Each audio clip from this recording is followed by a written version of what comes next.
हाँ, अब समझा दो मुझे कामकाज।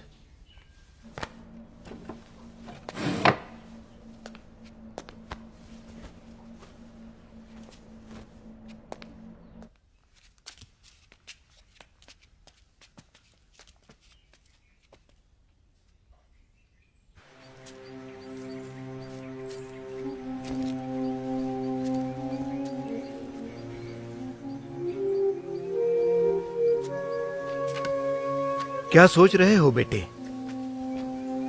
आप और यहाँ? फकीरों का कहीं ठिकाना नहीं होता। आज यहाँ, कल वहां।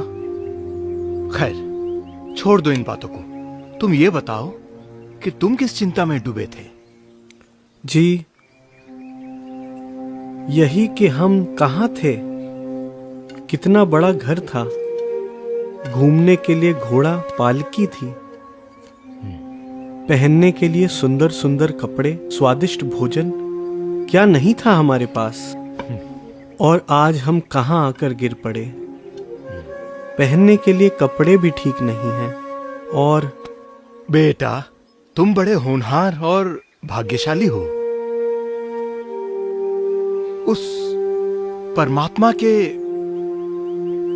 तुम कृतज्ञ रहो कि तुमने इतने कम दामों में सबसे बड़ी दौलत हासिल की है। इसका कोई मोल नहीं होता। क्या? क्या मेरी ये गरीबी मेरी सबसे बड़ी दौलत है?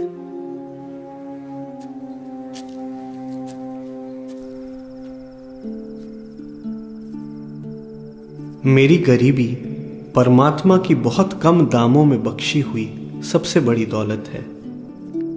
मैं परमात्मा का कृतज्ञ हूं। जिस समय तक हम अपनी दुख भरी कहानी कहते जा रहे थे, वे चुपके चुपके सुनते जा रहे थे। उस समय तक हमारे साथ दुनिया थी। जैसे ही हुजूर चल पड़े, उनके अतिरिक्त दुनिया विलीन थी।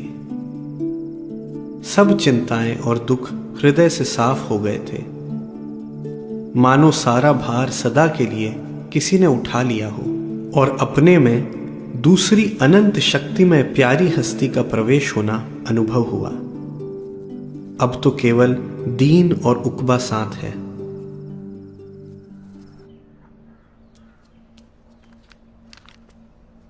जी हुजूर। चौधरी, दफ्तर में आए आपको पूरा महीना हो गया। काफी अच्छी तरह से काम सीख लिया है आपने। ये रही आपकी तनख्वाह, पूरे 10 रुपए। मेहरबानी आपकी हुजूर।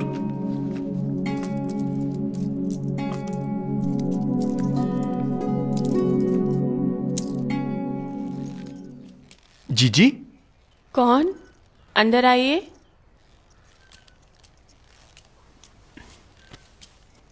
इसे रख लो जीजी, पूरे 10 रुपए हैं। किसका धन है ये? और मैं क्यों रखूं? आपका ही है बहन जी। क्या?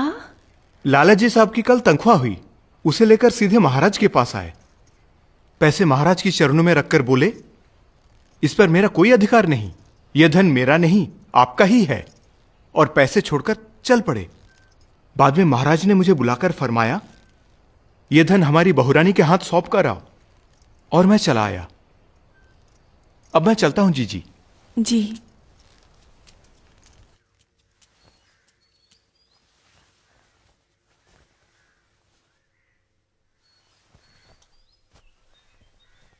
कलेक्टर साहब ने उनके घर बुलाया था, इसलिए आने में देर हो गई।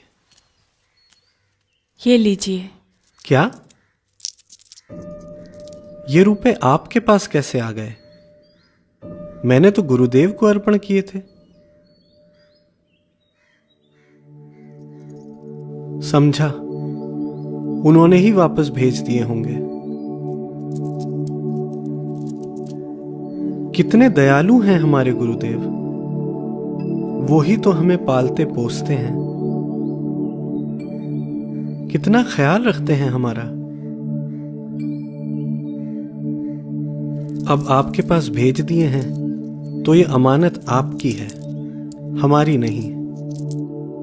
आप ही इसे रख लो। वैसे तो घर का कारोबार आप ही संभालती हैं,